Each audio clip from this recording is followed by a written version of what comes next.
आपको ये बात समझना होगी कि गांठ बढ़ती क्यों है और बनती क्यों है। जब एक छोटी सी पिंपल होती है, आपने देखा है कई दफ़ा जो है वो पिंपल बिल्कुल हार्ड हो जाती है। ऐसे बिल्कुल गांठ का सिद्धांत है कि जैसे जैसे वायु लगती जाएगी, आपकी गांठ जो है वो हार्ड होती जाएगी और वो इतनी हार्ड हो जाएगी कि आपको उसका इलाज जो है एक लंबे समय तक करना होगा या उसे ऑपरेट करके जो है वो निकालना होगा। इसका एक बेसिक मेन जो रीज़न है वो है आपका अनहेल्दी लाइफस्टाइल। हेलो एवरीवन, आज का जो टॉपिक है वो है काचनार गुग्गल। यानी आज हम एक मेडिसिन काचनार गुग्गल के बारे में बात करेंगे, जिसके बारे में हम जानेंगे उसकी प्राइस, उसके घटक, उसके यूज़, उसके साइड इफ़ेक्ट और किस तरह से उसको लेना है, कितनी मात्रा में लेना है। ये सब हम इस वीडियो में देखने वाले हैं, तो आप एंड तक बने रहें। आज की मेडिसिन का नाम है काचनार गुग्गल। नाम से ही पता लगता है कि ये एक गुग्गलू फैमिली की मेडिसिन है और इसका जो मेन घटक है वो है काचनार की छाल, जो कि मोस्टली इसमें यूज़ होता है।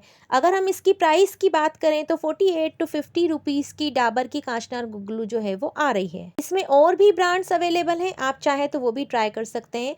1 से 1.5 रुपए की ये मेडिसिन पड़ती है, लेकिन ये बहुत इफ़ेक्टिव मेडिसिन है और अभी बारिश के सीज़न में तो ये बहुत ज़्यादा इफ़ेक्टिव होने वाली है, तो इसको आप ज़रूर ले लें। चलिए जी, इसके मेन घटक की हम बात करते हैं तो कांचनार सबसे ज़्यादा इसमें यूज़ होता है, कांचनार की छाल। उसके बाद इसमें त्रिफला, हरड़, बहेड़ा, आंवला, त्रिकुट चूर्ण, पीपली, सुंठी, मरीच, तेजपात, इलायची, ये सब जो है इसके इंग्रेडिएंट्स होते हैं।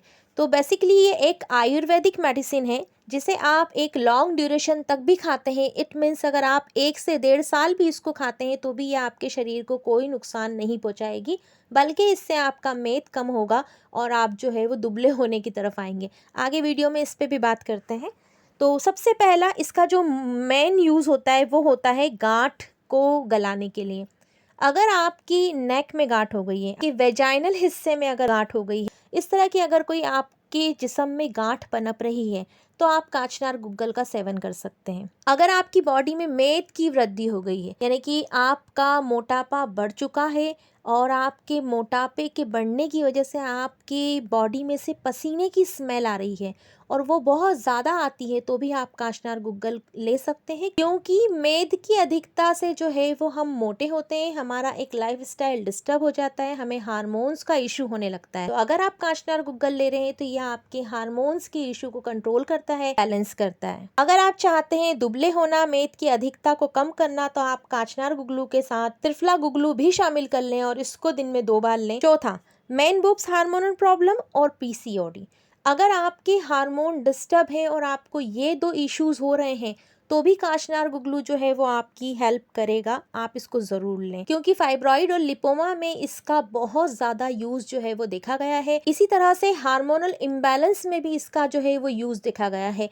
अगर हार्मोनल इम्बैलेंस हुआ है तो आप काचनार गुग्गलू को मेदोहरवटी के साथ लेते हैं तो आपके हार्मोन्स जो है वो बहुत जल्दी रिकवर होते हैं। इसके साथ ही आप हार्मोन रिकवरी के लिए बॉडी वेट एक्सरसाइजेस करें, प्लैंक करें, पुशअप्स करें, पुलअप्स करें, सिटअप्स करें। इस तरह की अगर आप एक्सरसाइज करते हैं जो कि आपकी हार्ट रेट को तेज़ करती है, आपकी बॉडी को जो है वो सुडौल बनाती है, तो आपके हार्मोन्स जो है वो ऑटोमेटिकली बैलेंसिंग की तरफ आएंगे। इसके साथ ही अगर आप अपनी डाइट का भी ध्यान रखते हैं, चीनी कम खाते हैं, नमक कम खाते हैं, ऑयली कम खाते हैं, तो आपके हार्मोन्स जो है वो ऑटोमेटिकली बैलेंस होना शुरू करते हैं। छोड़ना कुछ नहीं है, खाना सब कुछ है, लेकिन क्वांटिटी कम करके खाना है। और अगर चीट मील करने का दिल करता है तो सप्ताह में 1 या 2 बार करें। घर का बना हुआ सादा खाना खाएं, सेंधा नमक का यूज करना शुरू कर दें और गुड़ का यूज करना शुरू कर दें। इन 2 चीजों को बदल के देखें। गेहूं के आटे का यूज ज्यादा करें, मैदे का ना करें। प्लस काचनार गुग्गलू जो है वो स्टार्ट कर दें, तो आप देखेंगे कि आपको बहुत हद तक जो है वो रिकवरी देखने को मिलेगी। चलिए अब बात करते हैं इसकी सेवन विधि की, कि इसको लेना कैसे है। आयुर्वेद में ऐसी बहुत सी मेडिसिन है जो कि किसी और मेडिसिन के साथ मिलकर बहुत अच्छा रिएक्ट करती है।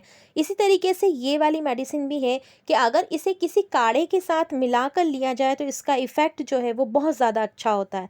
पर्सनली जो है मैं इसको गिलोई के साथ लेना ज़्यादा पसंद करती हूँ। मेरा अपना एक्सपीरियंस है कि गिलोई हमारे इम्यून सिस्टम को बूस्ट करती है। प्लस अगर हम उसमें काचनार गुग्गलू मिला देते हैं तो हम अपनी बॉडी से बहुत से डिजीज जो है वो दूर कर देते हैं। ये मेरा पर्सनल अनुभव है। आप चाहे तो त्रिफला जूस के साथ ले सकते हैं, आंवला जूस के साथ ले सकते हैं, या चंद्र प्रभावती के साथ भी आप इसको ले सकते हैं, लेकिन अगर आप इसको गिलोई रस के साथ लेते हैं तो ज़्यादा बेहतर है। तो आपको ये लेना कैसे है? बिफोर लंच और बिफोर डिनर आपको इसको लेना है। इट मीन्स आप मॉर्निंग में उठें, आपने नाश्ता कर लिया और एक टैबलेट आप ले लें। अगर किसी रस के साथ आप इसको नहीं लेते हैं तो आप सिंपल गर्म पानी के साथ भी जो है वो इसको ले सकते हैं।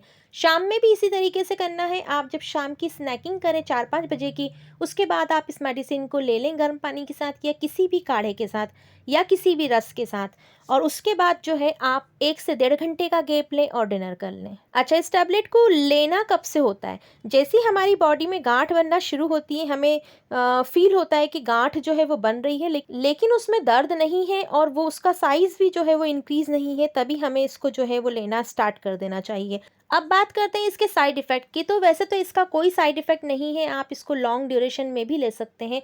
लेकिन ये जो टैबलेट है ये मैद को कम करती है। तो जो भी चीज़ें मैद को कम करती है या कफ़ को कम करती हैं, उसकी तासीर थोड़ी-सी गर्म होती है।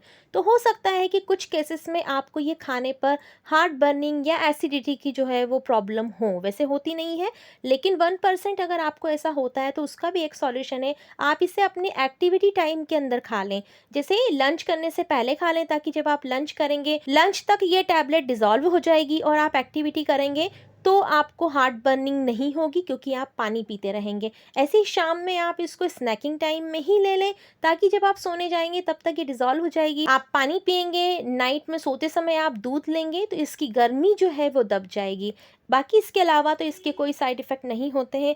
फिर भी अपने डॉक्टर से एक बार जो है वो कंसल्ट कर लें। अब बारिश स्टार्ट हो गई है और फेस पिंपल्स होना भी स्टार्ट हो गए हों, तो आप इसको बिल्कुल इंक्लूड करें अपनी डाइट में और कमेंट करके बताएं अगर आपको इससे रिजल्ट मिलता है तो। ये थी आज की वीडियो। अनदर वीडियो में फिर से मुलाकात होती है। Till then bye bye.